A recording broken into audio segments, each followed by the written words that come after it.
Yes. Uh, my name is Vincent Kemosi. I'm the immediate former Member of Parliament, West Mugra constituency, and the current I'm serving as the National Chairperson, Jubilee Party. Yesterday night at around 10 p.m. in the night, while I was in my home at Rangenyo Kora village with my parents, I had just taken dinner with my parents and we were discussing family matters. I had a knock at the door, and my house people opened the door. And upon opening, the police officers came in, numbering about 20 of them who came to the house. Some were armed, about 10 of them in uniform, armed, and another 10 of them who were in civilian were not armed. Upon greeting them, one of the officers who introduced himself as the commander of that battalion informed me that I was a person of interest and there are issues which they would want me to respond to, and therefore they asked me to accompany them to the police station. But before we proceeded, I asked them, what have I committed? Which crime have I committed? And as per the law and also the constitution, I needed to be informed of any crime or of any offense that I've committed.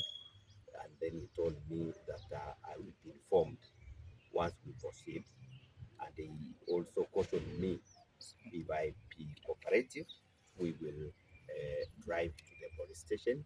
But if I don't cooperate with them, they will handcuff me. So I told them I have no problem. I proceeded. We proceeded. We went outside my gate. I found out that there were two motor vehicles, the Land Cruisers, which were parked, which also had about five police officers outside. In total, there were about 25 police officers. Then I entered the Land Cruiser. They drove me to Nyamira police station, where they booked me at around 10:45 in the night. And once they booked me, I tried to inquire also was my offense. At that particular time, they did not inform me, but they told me that they'd been instructed to arrest me and also put me in the cells. After a while, they put me in the cells in the Nyamira police station cells, and I stayed there until around 1 a.m. in the morning when they called me and told me to go and record a statement. So I proceeded to record a statement, and among the issues they were asking me is that yesterday I had attended an event at Shillong Sports Grounds where there was a ceremony of graduates who had completed their studies in vocational and training colleges. And I was given an opportunity to greet people, and which I did greet people. And I also gave my speech, and I did not talk about anybody. Thereafter, I left, and then outside the venue, a city has been. I met some of my supporters who stopped me. I had a brief chat with them, and then I proceeded to Sony, where I spent the rest of the day, where I had a meeting with some few friends and also some few grassroots leaders from West Mugra. So I recorded my statement at around 1 a.m. to around 2 a.m.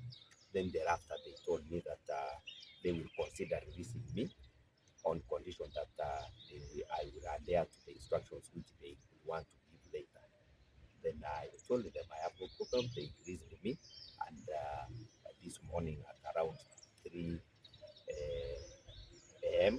I was free. So I tried to inquire in a nutshell which offense I had committed. There was no offense. I was only told that I was mobilizing youths to come out in large numbers so that they can protest it today. Something that I never did. And I want to say this for record.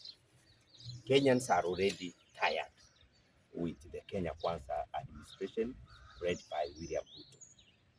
In this country, no leader is required to mobilize Kenyans to come out and protest. Kenyans themselves have already mobilized themselves. So the Kenyans at large, they do not need any leader to mobilize them. They are undergoing very difficult situation economically, and they have made a decision. We in the united opposition, we have not mobilized anybody to come out and protest. Kenyans themselves have decided, and they have said they will come out and protest, and that is their constitutional right. Under the constitution, mawakili wako hapa to come out and protest, picket peacefully. What the government is doing is taking us to the dark days during the Nyayo era. And I want to say this, we, and I in particular, I was one of the people, very critical stakeholders. During the campaigns of 2022, I and some other leaders from the region, about 5 of us, we were appointed as the regional coordinators. I was in charge of Nyanza province as the coordinator of Kenya Kwanza. At that particular time, it sounded to them we were good, and after they formed the government, they threw us out, and we decided to join another formation that is receptive to us. We joined the United Opposition, and from the day that we joined the United Opposition, the Kenya Kwanza administration has been looking for us. I have spoken to some of the officers in the security sector in confidence this morning, and they have informed me that from this region, 3 people have been put on the radar. One of them is Honorable Kibagendi, who was arrested about 2 months ago, and he was charged in court. So he has been, their plan has been partly executed. Another one who is on the radar, who is being tracked, who is being monitored wherever he goes, is Senator Nyonga from this region. He's being tracked, he's being monitored, what he says, and they are looking for an opportunity to arrest him. And finally, myself here, I've been also on the radar since last year when we had the elections for Nyamira, when they also attempted to arrest me.